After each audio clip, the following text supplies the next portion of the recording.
Mark grinned politely as his brother Mike laughed loudly at his own joke. He took another sip of the bourbon Mike handed him a few moments ago to hide the fact that he was grinding his teeth. It wasn't that the joke wasn't funny, but Mike had lost all appeal shortly after showing up into Mark's life. He had arrived out of the blue, claiming to be Mark's long-lost twin brother. True, they did look quite alike, although Mike kinda looked like an older version of Mark, pudgier with thinner hair. His voice had a slightly deeper pitch, maybe a smoker, but everything else was identical.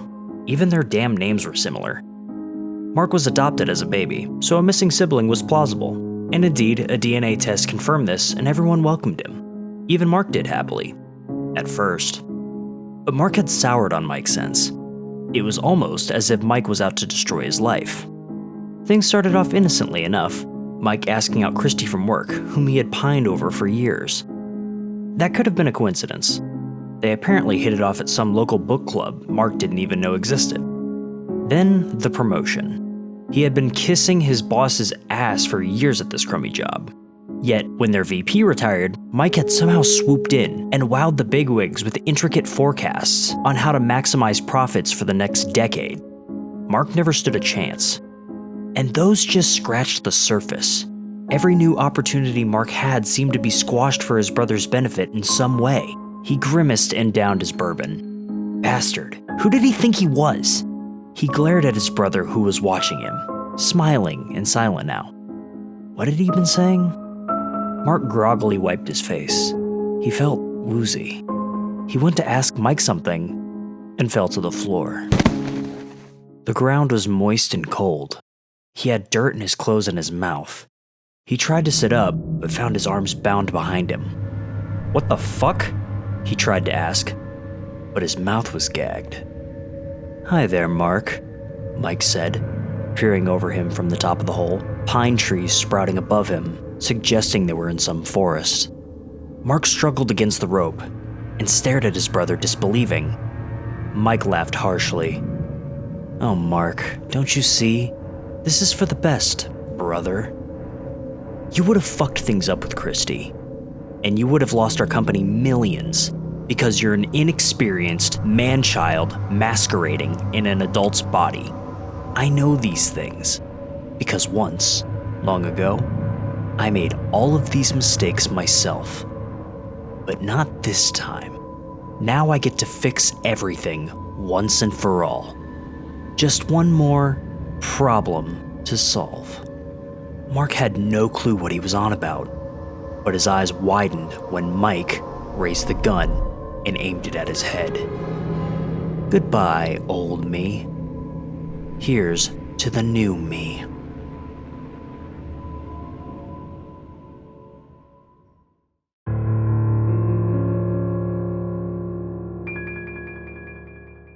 I was a 23-year-old college student who had just recently gotten my real estate license. I was looking at listings near my area and wasn't having much luck, so I expanded my search to further out neighborhoods and I found a beauty of a house. But it was 4 hours away. Having the whole day free, I decided to go and make a trip out of it. I got my license about a couple of months ago, and I learned that traveling far and doing things others wouldn't do sometimes is worth it. It makes me more money. But after this experience, I never went alone again. I left my apartment at around 3 and got there at 7. I was quite hungry, so I got some food. While I was eating, I did a little bit of research on the house to see why it was being sold for so cheap, and realized that a family got murdered here and that the husband went missing. Scared as shit, I arrived at the house at around 8ish. It was getting dark, so I decided I would quickly check it out and head back. If only I knew what a mistake I was making. I opened the real estate app for the code and opened the door lock, entering the house. Upon entering the house, I noticed some lights on, which isn't odd, but I just felt something was different about this house. Not thinking much of it, I started looking around. A quick note, this house was a mansion, like 4 stories and 9 bathrooms. It was listed for $800,000, while a house this size normally goes anywhere from $3 to $5 million depending on location. As I was looking around, I heard some noises coming from the house, but I decided to ignore it, thinking it was the wind because it was a windy day. Walking around the house, I noticed a horrible smell coming from the basement. At first, I thought it was an animal that had died, but the closer I got, the worse the smell got. As I headed downstairs, I heard footsteps and froze in fear as I realized the noises I was hearing wasn't the wind. I yelled out hello in an angry voice, hoping to scare off anyone there, but I tried to pretend I was just hearing things. Scared shitless, I decided to not go downstairs. Best decision of my life. When I went upstairs, I heard the scariest thing I'll ever hear in my life. It was a scratchy voice coming from downstairs screaming, "Get out of my house." I froze in fear, trying to think where I should run, and in a split second I saw a tall, lengthy figure chasing me from downstairs. I bolted to the front door. It was locked, so I ran to the kitchen and grabbed my key box and threw it at a window and ran out screaming for help as if anyone would hear me. I got in my car and drove out of there without even locking the front door. I then called the cops while waiting in a park in the neighborhood. About 15 minutes later, I saw police cars speeding towards the house, so I drove back to answer their questions and to see what the hell happened. I told them everything, and they told me to drive home. I then called them to see if there were any updates, but they never told me anything. About a month ago, I was reading an article about a mass murderer escaping. I was stunned to see it was the same neighborhood as the house was in.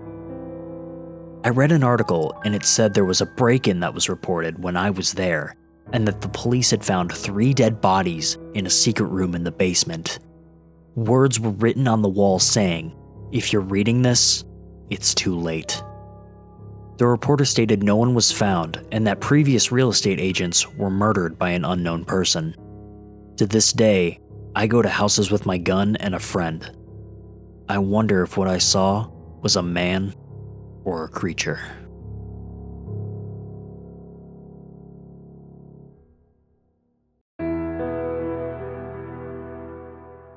I recently remembered something that disturbs me deeply.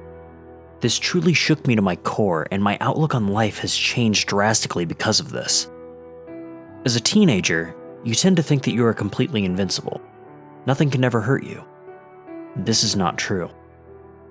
Going into my sophomore year of high school, I went on a backpacking trip with a few friends, and was feeling a little brave.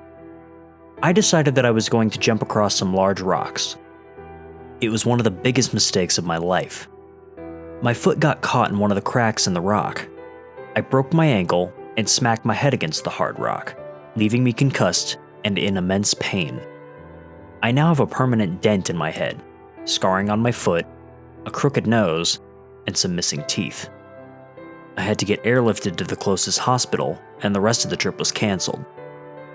I found out at the hospital that I had also broken my leg and torn my anterior talofibular ligament due to my broken ankle. The pain was horrible. I went into that school year in a wheelchair, a cast on my leg and foot, and multiple bandages that needed to be changed several times throughout the day. It was absolutely embarrassing. I've never been the scholarly type. The year of my injuries, I was entering my second sophomore year. I failed everything miserably the year prior and got held back. I never had a grade higher than a D. Due to this fact, I was bullied relentlessly by nearly everyone around me. My friends abandoned me, my brother made fun of me, and my mother constantly expressed her disappointment in me. That year was a horrible one for me. I was on the verge of suicide most of that year. I only remember one assignment from that year. It was the last assignment of the year, meaning that there was no way that it was going to push me over the edge for that class. It was a business class. We were required to make up and try to execute a business plan. Corbin and I decided that we wanted to mow lawns. We designed our flyers, equipped with pictures of both of us, all of our gear, and my phone number. Corbin had yet to get a phone. We put that flyer everywhere. We put it in every mailbox, knocked on every door, nailed it to every possible pole, and handed it to any pedestrian that dared to walk on our side of the street. The phone calls and text messages never came. At least not until mid-July, when we got a message from a man who wanted his lawn mowed and the edges trimmed. He scheduled us for July 17th at 6:30 p.m. On the day of his lawn appointment, we got to the house, and things seemed normal at first. It was an average house, with an average front yard and backyard, and an average garage. Everything about this house seemed normal. There were far more security cameras than we had ever seen before, but we just chalked it up to the homeowners being anxious about robberies or something like that. We didn't live in the safest neighborhood ever. There was a note left on the door, along with a phone number. It read, "Thank you for mowing my lawn.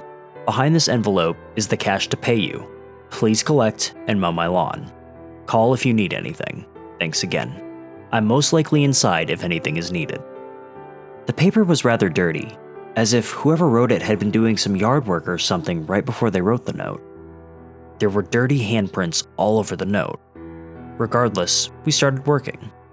It was rather late when we started our work. We didn't get there until around 6 o'clock, and we didn't start until around 6:30. It took a while for us to mow. The grass was thicker than we had anticipated, and our mower was nearly 10 years old, and our floundering lawn mowing business had not yet made enough money to buy a new one. As we were trying to mow, I began to notice a flashing light coming from one of the windows of the house. I didn't think anything of it.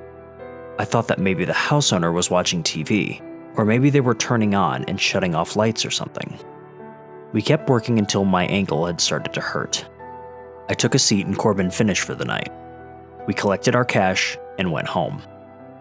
We got home at around 9 that night and decided that Corbin was going to spend the night at my house. We split our earnings and got ready for bed. We each made $20 that day. Now, if you've read my previous post, you understand that something constantly taps my window in the middle of the night, and it persists until I wake up and look out the window. That night was weird, however. We went to sleep that night, and the inevitable taps had started. Tap, tap, tap. But rather than there being nothing there, that night, there was a piece of paper taped to my window. I got up, walked over to the window, and took the piece of paper off of it. It was a picture of Corbin and I while we had worked on that lawn. It was printed on a piece of computer paper with a heart around me. Corbin had been crossed out of the paper. The paper had many dirty prints all over it. I looked around outside, but saw nothing. All I heard was some crunching and the sound of a camera taking a picture. My phone was blowing up. I checked my messages and saw dozens of messages from the client earlier saying things like, "Soon you will love me, as I love you," followed by dozens of pictures of me working, always with the heart around me, and Corbin being crossed out. I woke Corbin up and we ran to my mom's room, woke her up and showed her the pictures, and immediately left the house. We spent the night at Corbin's house and lived in several different motels for the next several months.